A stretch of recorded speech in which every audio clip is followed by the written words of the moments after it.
صوفی غلام محمد صاحب نے علامہ صاحب نے حضرت صاحب کے حکم پر بارگاہ مصطفیٰ میں درود شریف کے بعد ہدیہ نعت رسول مقبول کو پیش کیا۔ مجھے حضرت صاحب نے فرمایا کہ چند منٹ کچھ بیان کرو، کچھ بات کہو۔ میں نے بھی اللہ اور اللہ کے پیارے حبیب اور اس کے پیارے حبیب کے غلاموں کی شان کو بیان کیا۔ حضرت صاحب مدد اللہ علی نے جماعت کے جو امیر تھے جناب طارق جمیل صاحب اس وقت بھی تشریف فرما ہے، ان سے فرمایا انہوں نے جو عشق رسالت اور محبت اولیاء میں ڈوبی ہوئی تقریر فرمائی، ایسے محسوس ہو رہا تھا کہ عاشق رسول تقریر کر رہا۔ حضرت صاحب مدد اللہ علی نے جو آخر پر تبصرہ فرمایا، جو فیصلہ فرمایا، کہنے لگے کہ میں نے صاحبزادہ حفیظ الرحمان صاحب کی تقریر سنی ہے، میں نے طارق جمیل صاحب کا بھی خطاب سنا ہے۔ ایک ہوتا ہے حد فاصل، دیوار، پہاڑ، بننا، مجھے تو ان دونوں کے درمیان ایک بنی بھی نظر نہیں آئی۔ اور اگر یہی تبلیغی مشن ہے ہمارا بھی اور ان کا بھی، تو پھر کیوں نہ ایسا ہو کہ کسی ایک ہی پلیٹ فارم پر اللہ اور کالی کملی والے کو یاد کر لیا جائے۔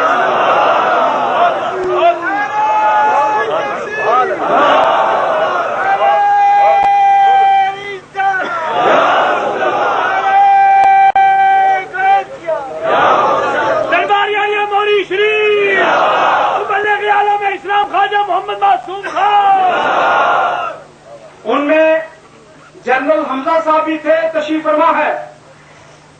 جناب طارق جمیل صاحب جو اپنے علاقہ کبیر والا کے لینڈ لارڈ ہیں اور گھر سے نکلے تھے ڈاکٹری پڑھنے کے لیے، اللہ نے کرم فرمایا تو نبی کے دین کا علم پڑھ کر فارغ ہو گئے۔ کوئی ڈاکٹر، کوئی انجینئر، کوئی تاجر، کوئی کون۔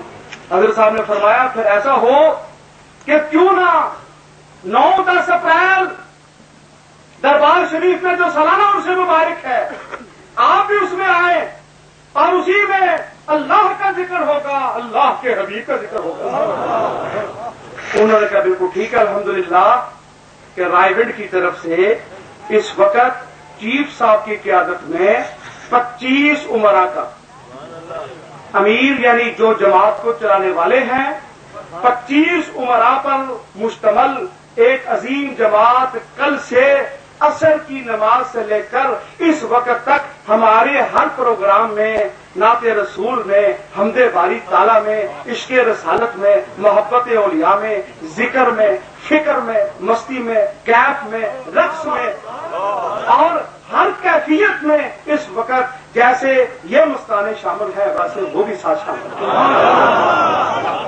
اور وہ بھی اسی سرور کے ساتھ اس وقت اپنے آپ کو محظوظ کر رہے ہیں۔ میں مختصر دعوت خطاب دے رہا ہوں، ان کے امیر جناب طارق جمیل صاحب تشریف لا کر مختصر اپنے تاثرات کا اپنی زبان سے اظہار کریں تاکہ پتہ چل جائے کہ یہ بھی مشن ہے اور وہ بھی مشن ہے۔ اگر ایک ہی مشن ہے تو کیوں نہ ایک ہی نبی اور ایک ہی اللہ کا ذکر ایک ہی پلیٹ پر۔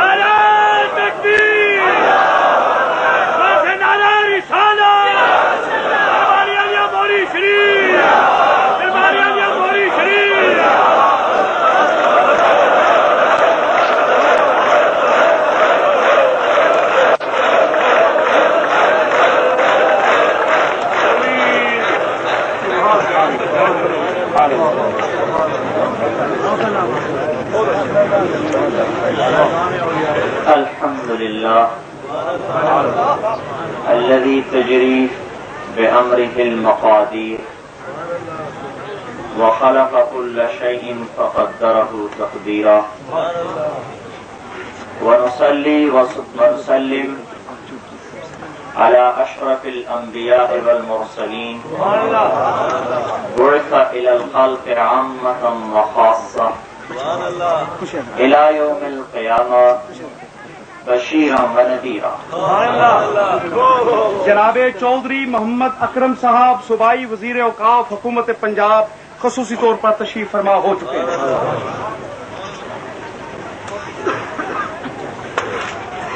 أما بعد فأعوذ بالله من الشيطان الرجيم بسم الله الرحمن الرحيم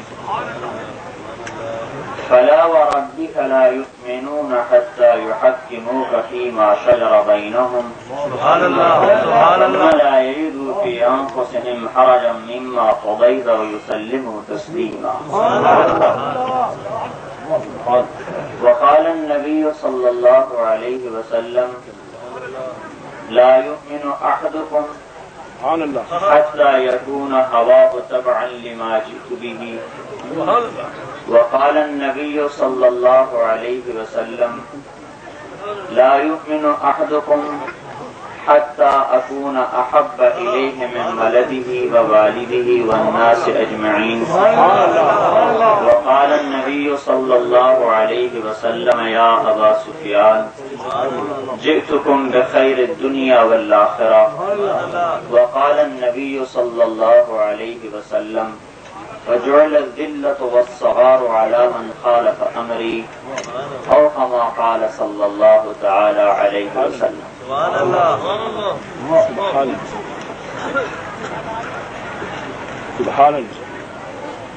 میرے محترم بزرگوں، بھائیوں، دوستوں، یہ اللہ جل جلالہ کا احسان ہے، کرم ہے کہ اللہ پاک نے ہمیں حضرت والا کی برکت سے آپس میں جمع فرما دی. ایسے نبی پاک صلی اللہ علیہ وسلم اللہ اور بندوں کے درمیان واسطہ بنے. آج حضرت اقدس کی ذات ہمارے اور آپ کے درمیان واسطہ بنے. میرے بھائیوں، میں مقرر نہیں ہوں، خطیب بھی نہیں ہوں، بنیادی طور پر ہل چلانے والے کا لڑکا ہوں. ڈاکٹری پڑھنے نکلے تھے، کچھ پڑھ لی تھی. اللہ تعالیٰ نے ان قافلوں کی چلت پھرت سے وہاں سے نکالا. کچھ 4 دن اہل اللہ کی، اہل علم کی مجلس میں بیٹھنے کا موقع ملا.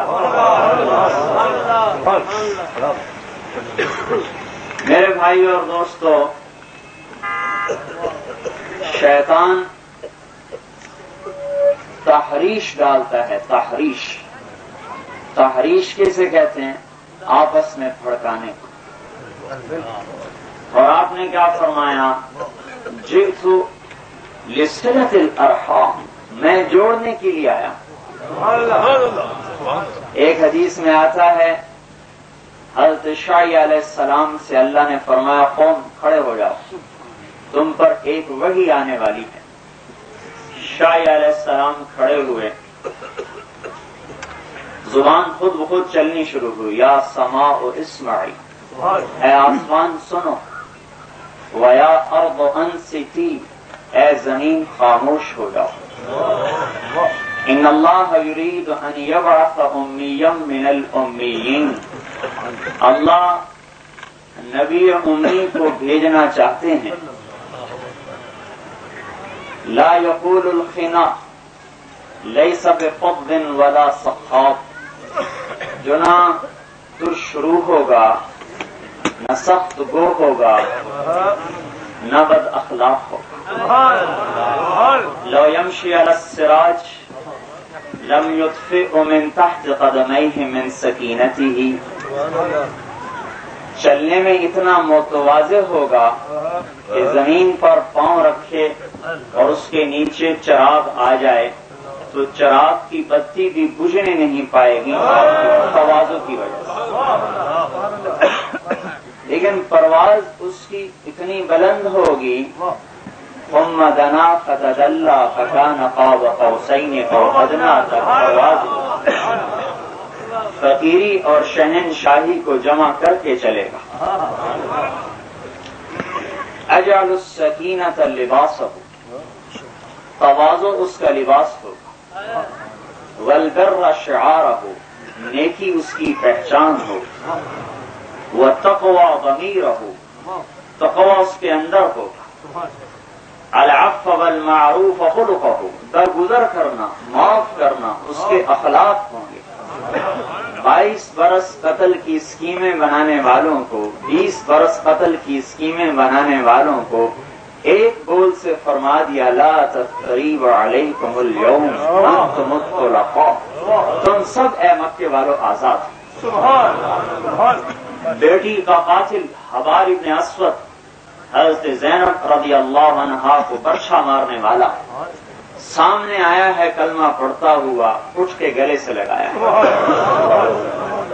چچا حمزہ رضی اللہ عنہ کا قاتل وحشی کلمہ پڑھتا ہوا آیا ہے، اٹھ کے گلے سے لگایا ہے، حالانکہ صحابہ نے کہا یا رسول اللہ وحش، یا رسول اللہ وحشی آ گیا، اجازت ہو قتل کریں۔ آپ نے فرمایا دعوہ، چھوڑ دو، اسلام رجل واحد احب علی من قتل 1000 کافر، ایک آدمی کا کلمہ پڑھنا 1000 کافروں کو قتل کرنے سے مجھے زیادہ محبوب ہے۔ الصدق والوفاء طبیعتہ، سچائی اور وفاداری آپ کی طبیعت ہوگی۔ وعلم به بعد الجہالہ، لوگ مجھے بھول چکے ہوں گے، اس کے ذریعے سے میں پہچانا جاؤں گا۔ میرے بھائیو، ہم نے اللہ کو نہیں پہچانا، ہم نے محمد الرسول اللہ کو پہچانا، آپ نے ہمیں اللہ کی پہچان کرائی۔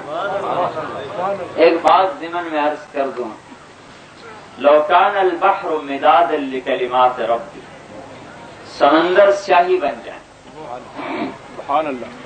دوسری آیت ما فی الارض من شجرۃ اقلام، درخت قلم بن جائیں، اللہ کی تعریف لکھی جائے۔ لنفد البحر قبل ان تنفد کلمات ربی، سمندر ختم، قلم ٹوٹ جائیں گے، اللہ کی تعریف ختم نہیں ہوگی۔ اس کی ایک اور تفسیر، کلمہ نبی اللہ کا کلمہ ہوتا ہے، کلمۃ القاہا الی مریم، نبی اللہ کا کلمہ ہوتا ہے۔ محمد مصطفیٰ صلی اللہ علیہ وسلم خاتم الانبیاء ہیں اور جامع صفات الانبیاء ہیں، لہذا آپ کلمات ہیں، اللہ کے کلمات۔ اب اسی آیت کو نبی پاک صلی اللہ تعالی علیہ وسلم کے بارے میں پڑھوں گا۔ قل لو کان البحر مدادا لکلمات ربی، اگر سارے سمندر میرے رب کے محمد کی تعریف کے لیے سیاہیاں بن جائیں، سبحان اللہ، لنفد البحر قبل ان تنفد کلمات ربی ولو جئنا بمثلہ مددا، سب ختم ہو جائیں گے لیکن نبی پاک صلی اللہ علیہ وسلم کی تعریف ختم نہیں ہوگی۔ اسی کے ضمن میں ایک اور بات کہ میرے بھائیو، ولی ولی کو پہچانتا ہے، بے شک ابدال کی پرواز کو نہیں پہچان سکتا۔ ابدال ابدال کی پرواز دیکھتا ہے، قطب کی پرواز نہیں دیکھ سکتا۔ سبحان اللہ، قطب قطب کی پرواز دیکھتا ہے، قطب الاقطاب کی پرواز نہیں دیکھ سکتا۔ قطب الاقطاب کی پرواز دیکھتا ہے، غوث کی پرواز نہیں دیکھ سکتا۔ غوث کی پرواز دیکھتا ہے، نبی کی پرواز نہیں دیکھ سکتا۔ نبی کی پرواز دیکھتا ہے، خاتم الانبیاء کی پرواز نہیں دیکھ سکتا۔ اپنے نبی کو صرف اللہ نے جانا اور کسی نہیں جانا، حبیب کا ترجمہ ہی نہیں ہو سکتا۔ آپ نے عرشوں پہ عرض کی یا اللہ اتخذت ابراہیم خلیلا، آپ نے ابراہیم کو خلیل بنایا، وموسیٰ کلیمہ، موسیٰ کو کلیم بنایا، وسخرت لداود الجبال، داؤد کے لیے پہاڑ مسخر کیے، ولسلیمان الریاح، سلیمان کے لیے ہوائیں تابع کی، وأحییت لعیسی الموتى، عیسیٰ کے ہاتھ مردے زندہ کیے، فماذا جعلت لی، میرے لیے کیا ہے؟ آپ نے فرمایا اولیس قد اعطیتک افضل من ذلک کلہ، کیا میں نے آپ کو ان سب سے اعلیٰ چیز نہیں دی؟ کہ اما انت فحبیب اللہ، آپ میرے حبیب ہیں۔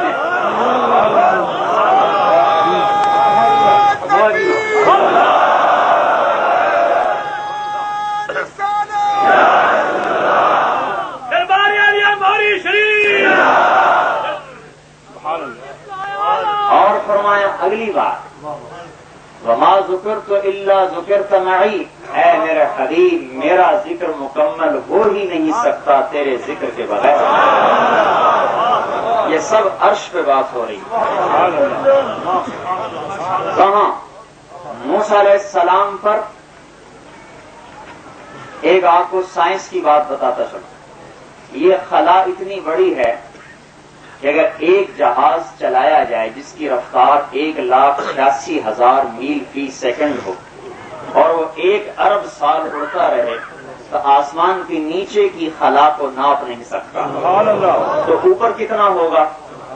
جب عرش کے اوپر 70,000 پردے، وہاں سے ادنا تجلی نور کی پڑی تو موسیٰ علیہ السلام کو 40 دن ہوش نہیں آیا. خر موسیٰ صعقا، بے ہوش. اور یہاں ثم دنا فتدلى فكان قاب قوسين او ادنى. اور جب سامنے کھڑا یا حبیبی ادن منی، میرے حبیب قریب آؤ. قریب یا حبیبی ادن منی، میرے حبیب اور قریب آؤ. پھر تیسری مرتبہ یا حبیبی، اے میرے حبیب ادن منی، میرے قریب آؤ. عرش کے اوپر کے پردے جو 70,000 بھی چاک ہو گئے اور اللہ اپنے سامنے 3 مرتبہ قریب کر کے یہ خطاب فرما رہے تو کتنی پرواز ہوگی اس نبی کی بھائی. لہذا اللہ کے علاوہ اپنے حبیب کو کوئی پہچان نہیں سکتا. کسی میں حوصلہ ہی نہیں، کسی میں ہمت ہی نہیں. پورے قرآن میں اللہ نے یا یوسف نام پکارا ہے، یا موسیٰ نام لیا ہے، یا عیسیٰ نام سے پکارا ہے، یا ابراہیم قد صدقت الرؤیا نام سے پکارا ہے. لیکن قرآن پاک میں ان کو تو تھوڑا تھوڑا کہیں کہیں خطاب ہے. اپنے حبیب پاک کو اللہ نے قرآن پاک میں 227 مرتبہ پکارا ہے اور ایک مرتبہ بھی نام لے کر نہیں پکارا.